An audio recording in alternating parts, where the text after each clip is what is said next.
to discuss some of the important and interesting issues confronting our nation.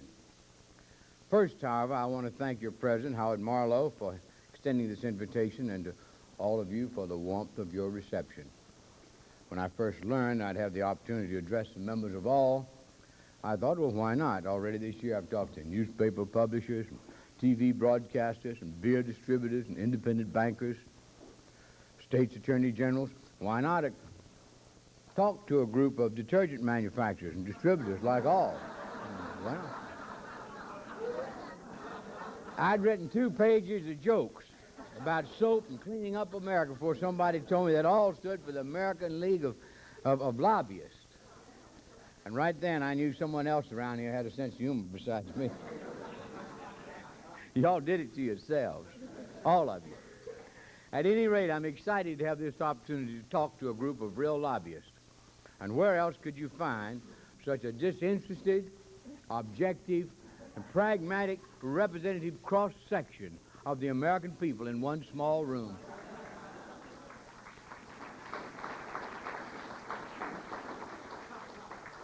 I've been in this town now for 37 years, and I've met Washington representatives, public affairs specialists, vice presidents of congressional affairs, consultants, government relations executives, but never a lobbyist. Because in this town, according to contemporary literature, a lobbyist is almost always your enemy's special interest representative, while your own public interest consultant is always your friend. Indeed, the lobbyist of popular caricatures carries a lot of negative intellectual and emotional baggage. But I want you to know today that I don't believe in any part of this myth, because when I look out at the audience, I see a lot of close friends, former colleagues, former staff members, people who have had always the best interest of this nation at heart, and who want to help Congress function in a responsive and informed manner. And I appreciate the help that you've given me throughout the years. I want you to know I'm going to call on you again before the 101st Congress adjourns. I'm always reminded of what Sam Rayburn said. He felt that nobody was influenced unless they were weak, that you shouldn't ever have any compunction about talking to anybody about their problems. They're not going to influence me unfairly. I'm listening to them.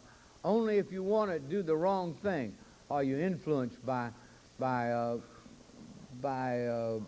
contributions or dinner or romancing or whatever. You know? Doesn't make a bit of difference in the real issues. And I'll say that it's been a good year for Jack Brooks, and I've been doing a lot of smiling. Not only was I selected as chairman of the Judiciary Committee, but I was reappointed chairman of the Democratic Personnel Committee. Somebody asked me, now, you're chairman of that committee, Jack? I said, that's right. And he said, now, who are the other members? I said, nobody. And what he said was, oh. He hadn't got any help much. He didn't have any coming. And I've been named to the Select Committee on Narcotics Abuse and Control. I'm over there to protect judiciary's interest from Charlie Rangel taking it all away. You understand? Y'all understand that. Y'all are quick. And to the Speaker's Task Force on Campaign Finance Reform. I really want to do that over. They've got ideas about that. You ought to hear some of the ideas they want to put into effect. I never felt that Pack was bad. He's been one of my finest constituents for some years. A very important part of my operation. In addition, I'm fortunate enough to be dean of the Texas delegation. That comes with long life and getting reelected. And it's a good start. I've got a lot of work to do this year, and I intend to have a lot of fun doing it. I don't want to leave with the impression, though, that it's all been a bed of roses. There have been some disappointments, and it was a very heavy blow. A heavy blow, a sad blow to learn, for example, that I would never, never, ever be Secretary of Defense.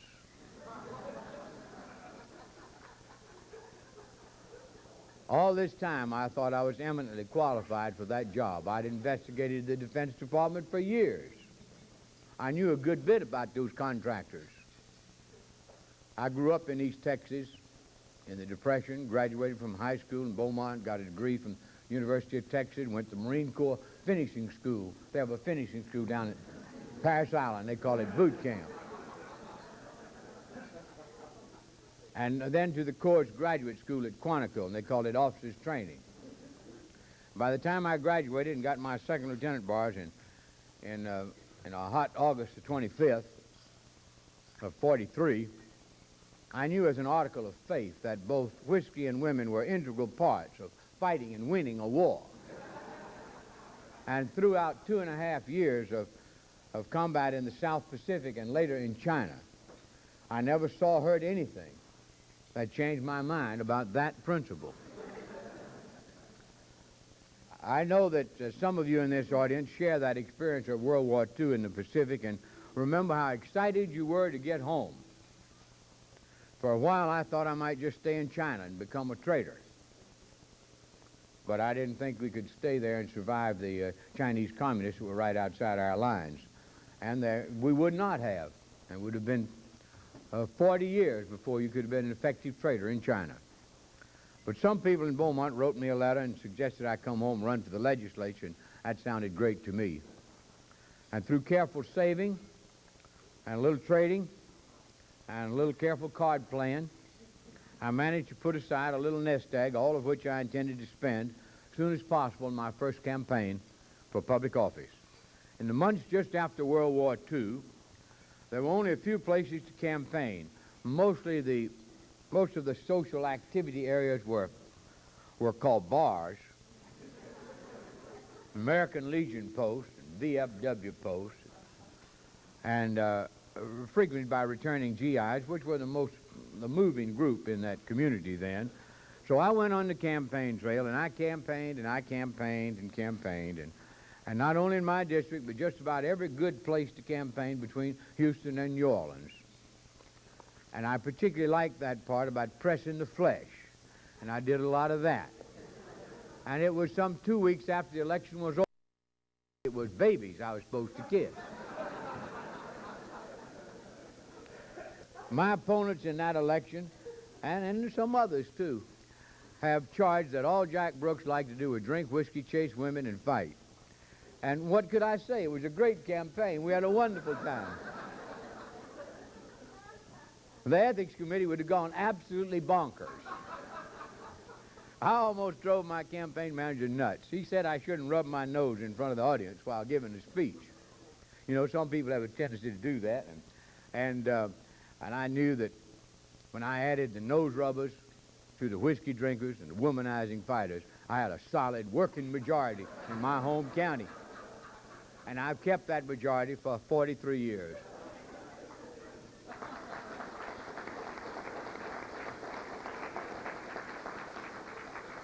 The bad news is it costs a lot more to keep it. Sorry about that. There's nothing I can do about it.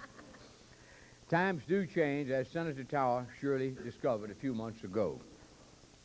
A good and decent man with experience and background in the field was denied a job he should have had.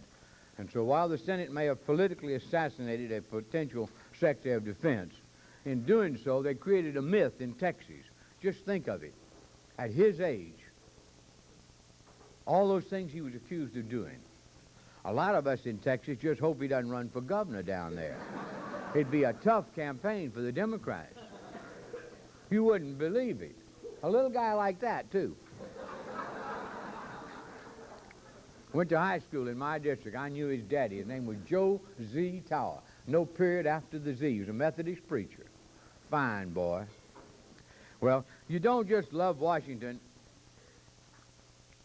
part of the time, but you particularly love it in a time like this. You've all paid your taxes. The first interest is not due on the note.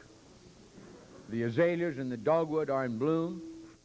And when the weather's nice, like it is today, a gorgeous day, it gives a new meaning to the concept of beautiful.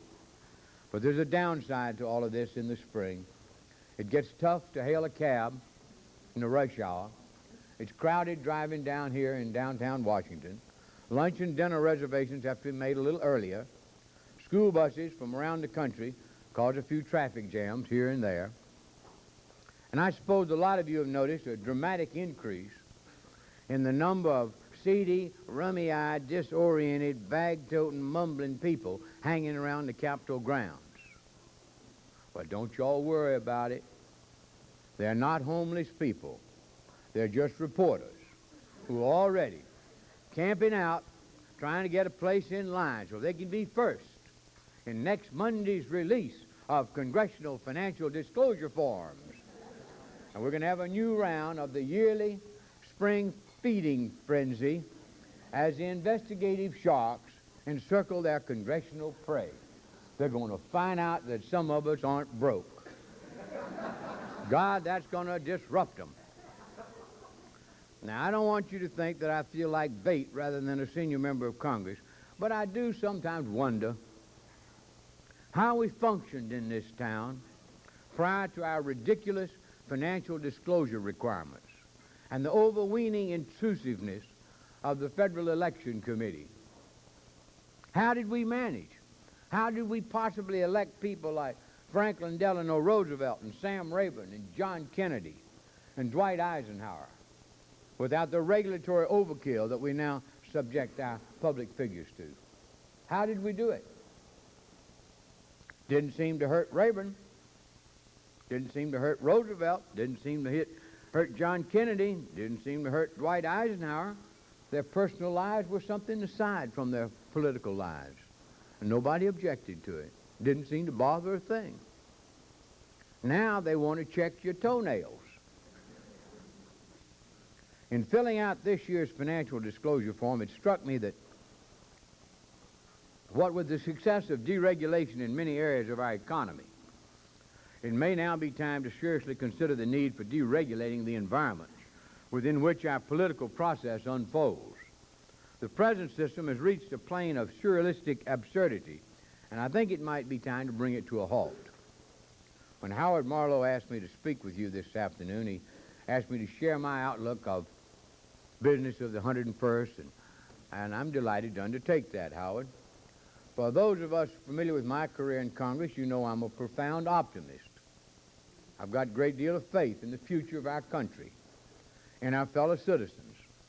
I do face life with a small grain of salt and more than a little humor, and I view national problems as things that can and should be solved by cooperative action. When we look at the state of the nation today, it seems to me that a general picture emerges. Our economy is basically good. The nation is fairly prosperous. The number of employed is at an all-time high. National savings rate is higher than at any time in the last 2 decades. Gross national product is increasing at an acceptable rate. But there, of course, are a couple of problem areas. We've got budgets that are still unbalanced. National debt kicking around $2 trillion. We tripled that in the last 8 years. That was a real achievement. Trading relationships result in deficits, $150 billion a year. Jobs and profits, consultant fees. A unit of currency that fluctuates wildly in our relations with our trading partners is now going up again. Unemployment rate that's still too high. The pockets of unemployment. I have a city that has 12, 13% unemployment, and that's tragic for those people. We've got homeless people that need to be housed. We've got a serious nationwide drug problem. Marijuana production is peaking out, doing beautifully. Interest rates are rising. $150 billion savings and loan industry problem is, and they won't put that on the budget. They can just issue bonds. But you know the government will be behind them, but it won't be on the debt. I haven't quite figured out. I'd like to run my debt like that. It's just a cockamamie way of borrowing the money